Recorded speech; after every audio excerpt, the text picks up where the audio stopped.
Hello everybody, welcome back to my YouTube channel Job and Scholar. I am Dr. Kamika Chaudhary and I am an assistant professor in a government PG college. आज हम बात करेंगे इस video में उस vacancy की जो vacancy आपकी मैक्सिमम सारे सब्जेक्ट्स क्या करती है, कवर करती है। जिन लोगों को भी क्वेरीज होती है कि हमारे पास ये वाला सब्जेक्ट से हमने ग्रेजुएशन किया है, इस वाली स्पेशलाइजेशन में ग्रेजुएशन किया है या पीजी किया है, ठीक है, तो आज की जो वैकेंसी है वो सारी आपके स्पेशलाइज सब्जेक्ट्स को क्या करने वाली है, कवर करने वाली है।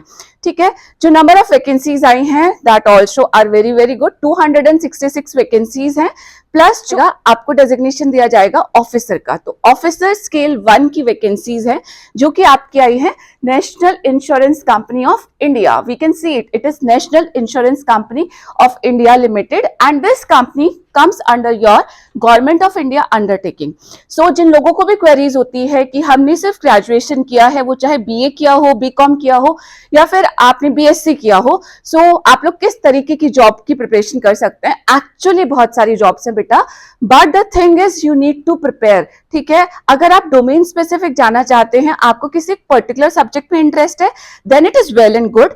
अगर आप लोग डोमेन स्पेसिफिक ना जाके कोई जनरलाइज्ड पोस्ट के लिए अप्लाई करना चाहते हैं, क्योंकि बहुत सारी गवर्नमेंट ऑफ इंडिया की वैकेंसीज आती हैं जो कि जनरलाइज्ड पोस्ट के लिए ही होती हैं, तो उस केस में आप क्या कर सकते हैं, किसी पर्टिकुलर एग्जामिनेशन का फॉर्मेट चूज करके वहां पे आप उसकी प्रिपरेशन करना स्टार्ट कर सकते हैं।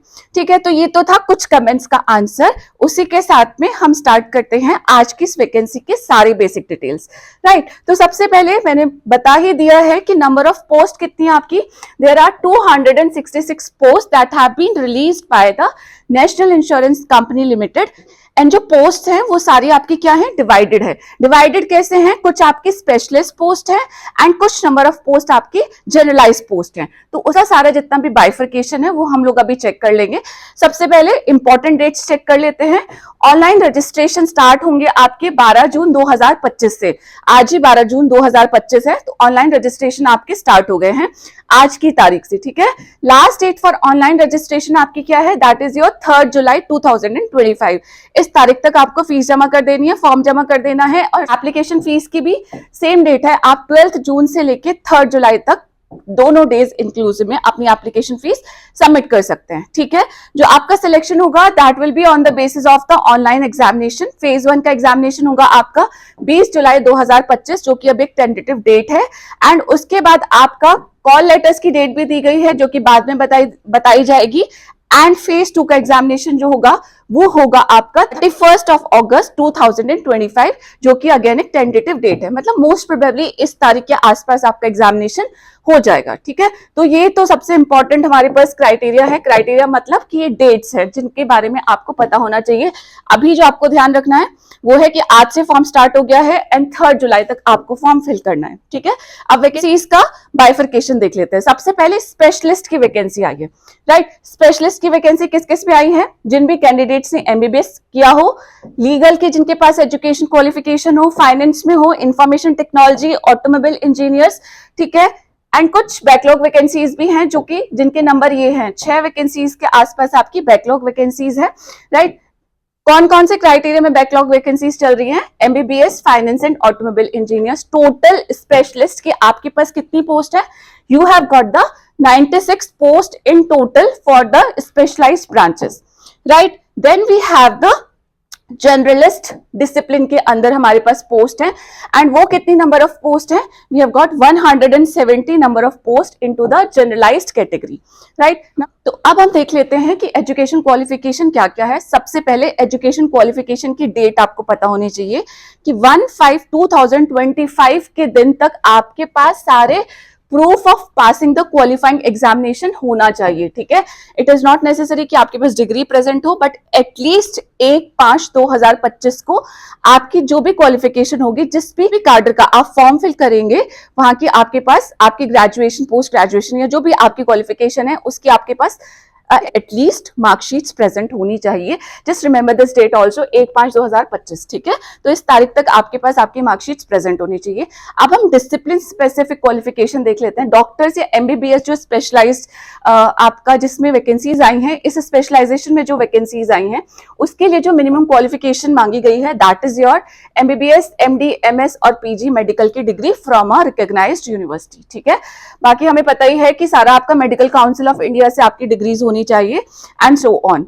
सिमिलरली लीगल स्पेशलाइजेशन के लिए आप ग्रेजुएट या पोस्ट ग्रेजुएट इन लॉ होने चाहिए हो, plus from a recognised university only, सारी क्वालिफिकेशन आपकी रिकॉग्नाइज्ड यूनिवर्सिटी से ही होना चाहिए एंड कम से कम आपके 60% मार्क्स आपने अटेन किए हो। 55% मार्क्स एससी या एसटी कैंडिडेट्स के लिए मांगे गए हैं, राइट। देन फाइनेंस में आपके पास क्या है, या तो आपने चार्टर्ड अकाउंटेंट किया हो या कॉस्ट अकाउंटेंट किया हो।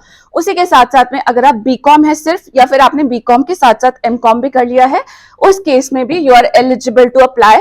एंड अगेन आपके पास परसेंटेज ऑफ मार्क्स कितना होना चाहिए, you must attain the 60% of the marks and same 55% for the SC and ST category.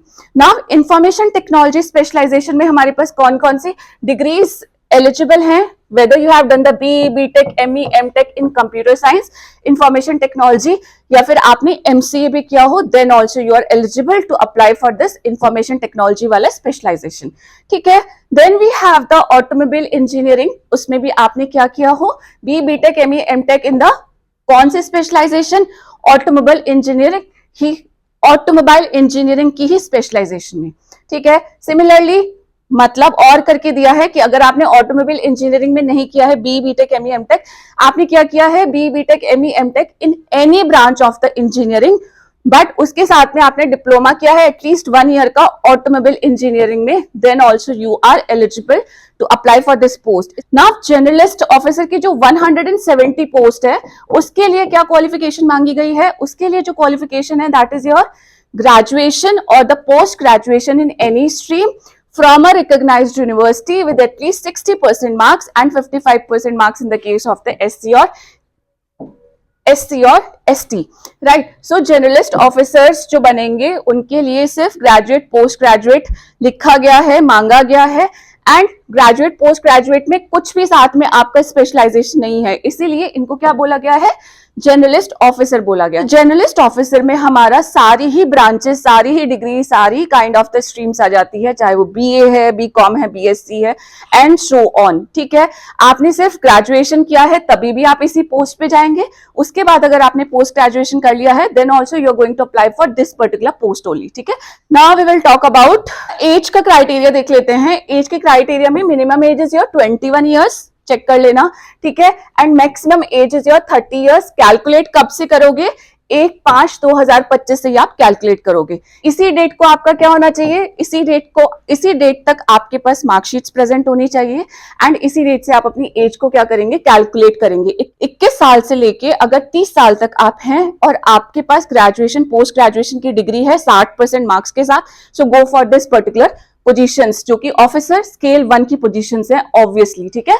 Now we have the कुछ रिलैक्सेशंस इन द एज जो है, आपका जो भी रिजर्वेशन कैटेगरी में आप फॉलो इन करते हैं उसी कैटेगरी के अकॉर्डिंग आपका रिजर्वेशन का एज का रिलैक्सेशन आपको मिल जाता है, ठीक है। तो रिलैक्सेशन के जितने भी रूल्स हैं that are going to go according to the government of India के जो रूल्स एंड रेगुलेशंस हैं, राइट। सो अगर आप SC ST कैटेगरी से बिलोंग करते हैं तो आपको 5 इयर्स का रिलैक्सेशन मिल जाएगा। अगर आप OBC कैटेगरी से बिलोंग करते हैं तो 3 इयर्स का, PWBDs हैं तो 10 इयर्स का एंड एक्स सर्विसमैन एंड बाकी चीजें हैं तो आपको 5 इयर्स का एज रिलैक्सेशन दिया जाएगा। तो अब हम बात करेंगे कि इसमें सैलरी कितनी होने वाली है, इमोल्यूमेंट्स एंड बेनिफिट्स की, ठीक है। तो स्टार्टिंग जो आपकी बेसिक पे होगी that will be your 50,925 and you will fall in the scale of 50,925 से लेके 96765 तक, जिसमें आपका जो टोटल इमोल्यूमेंट या टोटल सैलरी आपकी बन जाती है that is approximately ₹90,000 per month. So just imagine कि कितनी अच्छी आपके पास ये अपॉर्चुनिटी है टू अर्न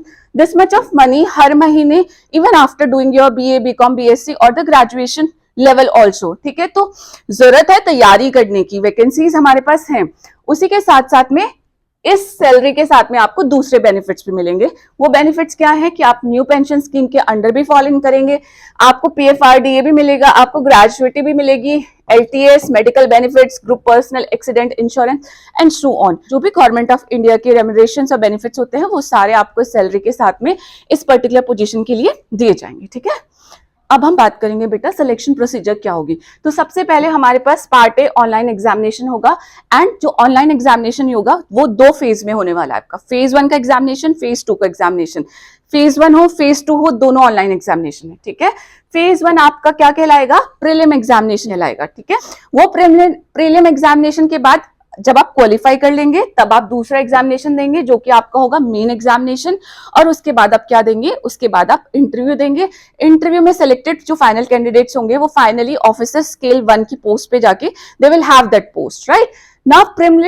नाउ फेज 1 का एग्जामिनेशन जो हमारे पास है, which is your preliminary examination, उसमें आपका सिलेबस क्या होगा, that will be your English language की तैयारी आपको करनी है, रीजनिंग एबिलिटी की तैयारी आपको करनी है, और क्वांटिटेटिव एप्टीट्यूड की तैयारी भी आपको करनी है। पूरा बाइफर्केशन दिया है, तीनों के ही क्वेश्चन जो हैं ऑब्जेक्टिव टाइप के क्वेश्चंस आएंगे। नंबर ऑफ क्वेश्चंस कितने कितने होंगे, इंग्लिश में आपके 30 क्वेश्चंस, रीजनिंग एबिलिटी में 35 क्वेश्चंस, एंड योर क्वांट में आपके 35 क्वेश्चन, अगेन टोटल आपके 100 क्वेश्चंस। ठीक है, मैक्सिमम मार्क्स भी कितने हैं, 100 मार्क्स हैं। ये आपकी टाइम ड्यूरेशन दी गई है जिसमें आपको हर एक पर्टिकुलर पोर्शन के लिए 20-20 मिनट का टाइम दिया जाएगा। मीडियम क्या होगा, इंग्लिश का पेपर ऑब्वियसली इंग्लिश में ही आएगा, एंड बाकी आपका रीजनिंग और क्वांट का पेपर जो है वो बाइलिंगुअल होगा, इंग्लिश में भी होगा, हिंदी में भी होगा, तो जिसमें आप कंफर्टेबल हो वहां पे आप पेपर दे सकते हैं। तो ये तो था आपका प्रीलिम एग्जामिनेशन का सिलेबस। अब हम बात करेंगे मेन एग्जामिनेशन। तो जो मेन एग्जामिनेशन होगा उसमें आपको ऑब्जेक्टिव टाइप का क्वेश्चन आएंगे जो कि आपके 250 मार्क्स के होंगे, और डिस्क्रिप्टिव टाइप के क्वेश्चन होंगे जो कि आपके 30 मार्क्स के होंगे। और दोनों ही एग्जामिनेशन आपका क्या होगा, दोनों ही एग्जामिनेशन आपका ऑनलाइन ही कंडक्ट किया जाएगा, right. Now candidate will have to answer the descriptive type test typing on to the computer. ठीक है, आपको लिखने के लिए कॉपी पेन किसी भी पेपर में नहीं मिलेगा, चाहे आपका ऑब्जेक्टिव टाइप हो चाहे डिस्क्रिप्टिव टाइप हो। ठीक है, डिस्क्रिप्टिव टाइप में भी आपको क्या करना पड़ेगा कि जो भी आपके आंसर्स हैं, जो भी पैराग्राफ आप लिखने वाले हैं, वो सब आपको कंप्यूटर पे टाइप करके ही लिखना पड़ेगा। तो जिनकी स्पीड थोड़ी कम है वो यहाँ पे बता दिया गया है कि अगर आप मेंस में पहुंच जाते हैं तो वहां पे आपकी कंप्यूटर टाइपिंग की स्पीड थोड़ी अच्छी होनी चाहिए। ठीक है, तो अपनी प्रैक्टिस कर लीजिएगा। जो आपको ऑब्जेक्टिव टाइप का क्वेश्चन पेपर आएगा उसमें आपको 3 घंटे दिए जाएंगे, एंड जो आपको ऑब्जेक्टिव टाइप का क्वेश्चन पेपर आएगा उसमें आपको 3 आवर्स का टाइम दिया जाएगा। ठीक है, अब जर्नलिस्ट में जो लोग जर्नलिस्ट के लिए अप्लाई करेंगे उन लोगों का सिलेबस ये है, क्या क्या, टेस्ट ऑफ रीजनिंग होगा, इंग्लिश लैंग्वेज का होगा, जनरल अवेयरनेस का, कंप्यूटर नॉलेज का, और क्वांट एप्टीट्यूड का। ठीक है, ये 5 सेक्शंस आएंगे, सारे ऑब्जेक्टिव टाइप हैं, सब में 50-50 नंबर ऑफ क्वेश्चंस हैं, सब सारे क्वेश्चन 1-1 नंबर के हैं। ठीक है, सबका मीडियम इंग्लिश हिंदी दोनों है except the paper of English, and सबके लिए टाइम ड्यूरेशन क्या है, आपका जो रीजनिंग और इंग्लिश है उसमें 40-40 मिनट, एंड बाकी में आपके जनरल अवेयरनेस कंप्यूटर नॉलेज में 30-30 मिनट, एंड अगेन क्वांट में आपको 40 मिनट दिया जाएगा। ठीक है, टोटल आपका 3 आवर्स का टाइम हो जाएगा, and your 250 number of questions, 250 number of marks. Now जो स्पेशलिस्ट के लिए क्वालिफाई करेंगे उनके लिए सिलेबस ये होगा, test of reasoning, English language, general awareness, computer knowledge, quant, और जिस भी स्पेशलिस्ट स्ट्रीम के लिए आपने अप्लाई किया होगा उस स्ट्रीम का आपके पास क्या आएगा, टेक्निकल एंड प्रोफेशनल नॉलेज को चेक करने का क्वेश्चन पेपर आएगा। ठीक है, सारे ऑब्जेक्टिव टाइप के होंगे, नंबर ऑफ क्वेश्चंस बाकी सारे सेक्शंस में 40 आएंगे, बट जो आपका स्पेशलिस्ट स्ट्रीम का जो पेपर आएगा उसमें आपके 50 क्वेश्चंस आएंगे, total 250, again the same number of marks 1111। ठीक है, टोटल 250 मार्क्स। मीडियम आपका क्या है, सारे पेपर इंग्लिश हिंदी दोनों में except the paper of English, and this is the time duration कि किस सेक्शन में आपको कितने मिनट्स दिए जाएंगे। ठीक है, ये आप चेक कर सकते हैं। ना जो डिस्क्रिप्टिव टाइप का पेपर होगा वो डिस्क्रिप्टिव टाइप का पेपर आपका 30 मिनट्स का होगा, 30 मार्क्स का होगा, and that will be a test of your English language. ठीक है, इंग्लिश लैंग्वेज में आपका क्या क्या होगा, आपके पास 10 मार्क्स का एस्से आएगा, 10 मार्क्स का प्रेसे आएगा, एंड कॉम्प्रिहेंशन आएगा आपका 10 मार्क्स का। तो ये सब आपको क्या करना पड़ेगा, इन सब के आंसर, चाहे आपको एस्से लिखना हो, प्रेसे करना हो, प्रेसे राइटिंग हो आपके पास, या फिर आपके पास कॉम्प्रिहेंशन हो, तो सबको आपको टाइप करके ही आंसर करना पड़ेगा in the case of the descriptive test. तो इसमें आपको कंफ्यूजन नहीं होना चाहिए, डिस्क्रिप्टिव टेस्ट में आपका स्ट्रीम स्पेसिफिक डिस्क्रिप्टिव टेस्ट नहीं आएगा। डिस्क्रिप्टिव टेस्ट मतलब आपको इंग्लिश की प्रिपरेशन करनी है, इंग्लिश में आपको एस्से की प्रिपरेशन करनी है, प्रेसे राइटिंग की प्रिपरेशन करनी है एंड कॉम्प्रिहेंशन की प्रिपरेशन करनी है. So this was your entire syllabus. यहाँ पे मेन एग्जामिनेशन में जो लोग क्वालिफाई कर जाएंगे उसके बाद वो शॉर्टलिस्ट हो जाएंगे फॉर द इंटरव्यू और the final selection. Then you are going to sit in front of the committee, जो कि आपकी इंटरव्यू कमिटी होगी. एंड इंटरव्यू कमिटी में जो लोग क्वालिफाई करेंगे they will be the ultimate और द फाइनल सिलेक्शन की उनकी लिस्ट क्या कर दी जाएगी, प्रिपेयर कर दी जाएगी. So this is how the selection is going to take place. ना अब हम बात करेंगे कि एप्लीकेशन फीस कितनी होगी. तो एप्लीकेशन फीस जो है आपकी SC ST PWD कैटेगरी वाले कैंडिडेट्स के लिए ओनली ₹250 रखी गई है. ठीक है. एंड बाकी सारे कैंडिडेट SC ST PWD के अलावा कितनी फीस है आपकी? ₹1000 की फीस है. आप किसी भी कैटेगरी से बिलोंग करते हो, बस आप SC ST और PWD में नहीं आते हो तो आपको ₹1000 की फीस जमा करनी है विदाउट एनी कंफ्यूजन. ठीक है. एग्जामिनेशन सेंटर्स बहुत सारे हैं, हर एक स्टेट में आपके एग्जामिनेशन सेंटर्स दिए गए हैं, ये हम देख सकते हैं. ठीक है. ये PDF का लिंक मैं ऑब्वियसली डिस्क्रिप्शन में दूंगी, तो वहां से आप चेक कर लेंगे एंड पूरा का पूरा जो एडवर्टाइजमेंट है वो बहुत अच्छे से पढ़ लेंगे. और भी इसमें बहुत सारे डिटेल्स दिए गए हैं, but for the time being you need to understand that कि बहुत सारी पोस्ट आप लोगों के लिए यहाँ पे आई हैं. ठीक है. So this was the vacancy for the national insurance company limited. इसमें एक और बात मैं आपको बता देती हूँ कि जब आपको फाइनल सिलेक्शन हो जाएगा तो आपको क्या होगा, 1 साल का प्रोबेशन पीरियड पे रखा जाएगा. ठीक है. प्लस ऑल ओवर इंडिया कहीं पे भी आपकी पोस्टिंग हो सकती है, और जहां पे भी आपकी पहली पोस्टिंग होगी वहां पे आपको कम से कम 5 इयर्स का टाइम ड्यूरेशन सर्व करना कंपलसरी होगा. ठीक है. तो ये कुछ कंडीशंस हैं. उसी के साथ साथ में बेनिफिट्स आपने देख ही लिए हैं कि अगर आपकी पोस्टिंग किसी भी मेट्रोपॉलिटन सिटी में होती है then your salary will be approximately ₹90,000. ठीक है. क्या क्या तैयारी करनी है, किसके सब्जेक्ट की तैयारी करनी है, वो भी हम देख चुके हैं. सिलेक्शन प्रोसीजर में प्री होगा, मेंस होगा एंड उसके बाद आपका final interview, and then we will have a list of the candidates जो कि आपके सिलेक्ट होंगे. ठीक है. जर्नलिस्ट के लिए अप्लाई करो चाहे स्पेशलिस्ट के लिए अप्लाई करो, you know the bifurcation of all the post. So I would just request all of you, जो लोग भी इन सारी कैटेगरीज में या जो लोग भी प्रिपरेशन कर रहे हैं, जिन लोगों ने भी ग्रेजुएशन की है, काइंडली चेक दिस वैकेंसी, इस पे ध्यान दीजिए. ठीक है. बहुत अच्छी वैकेंसी है. हमेशा जब भी बताओगे तो यू विल बी लाइक कि I am a officer of the class 1 scale. ठीक है. ऑफिसर क्लास 1 स्केल की पोस्ट आपको दी जाएगी. So this is like very good thing. So all the very best. Do well, prepare well for your examination, for all the preparation that you wanted to do for your government job. ठीक है. Till then I just hope कि I am playing my part in your job seeking journey, and I'll meet you again in my next video. Till then bye bye, नमस्ते, जय हिंद, अपना ख्याल रखिएगा. Bye bye, नमस्ते.